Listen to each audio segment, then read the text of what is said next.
პირველ რიგში მე მინდა გამოვეხმაურო გუშინდელ მომხდარ ინციდენტს, რომელიც შეეხებოდა დეპუტატ კარბელაშვილს და ბარამიძეს. მე მინდა დავგმო ეს ფაქტი, ეს არის ყოველდღე აღმაშფოთებელი, სრულიად მიუღებელი ფაქტი. ეს არის პროვოკაცია, რომელიც დაგეგმა კარბელაშვილმა, ეს ასაღად ეს ასე ჩანს კარგად და თქვენ ნახეთ საზოგადოებრივ დღეს იხილა კადრები თუ როგორ არგინებს, როგორ შეურაცხყოფს საქართველოს პოლიციას და ქართულ პოლიციას. ადამიანი, რომელიც არის ცნობილი ნარკომანი და კრიმინალი ჩვეულებრივი და თავზე ხელაღებული წლების განმავლობაში სააკაშვილის ასე ვთქვათ მონა მე არ მინდოდა მსხვერპლის ხმარი, მაგრამ ისინი იმსახურებენ ამას, იმიტომ რომ ჩემს აბსოლუტურად აღმაშფოთებელი იყო ის რაც ვნახე. მე მინდა მიმართო ქართულ პოლიციას, რომ მათ აბსოლუტურად პროფესიონალურად მოიქცნენ, მათ დაიცვეს საკუთარი ღირსება, საკუთარი მუნდირი და ასე გააგრძელონ.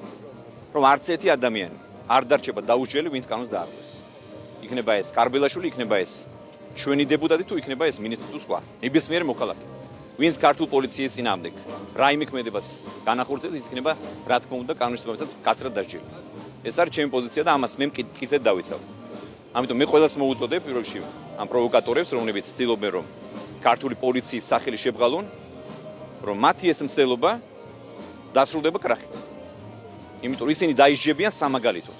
იქნება ეს კარბელაშვილი თუ ნებისმიერი სხვა ბარამიძე, რომლებიც პირდაპირ პროვოცირებენ და იწვევენ ჩვენს პოლიციელებს.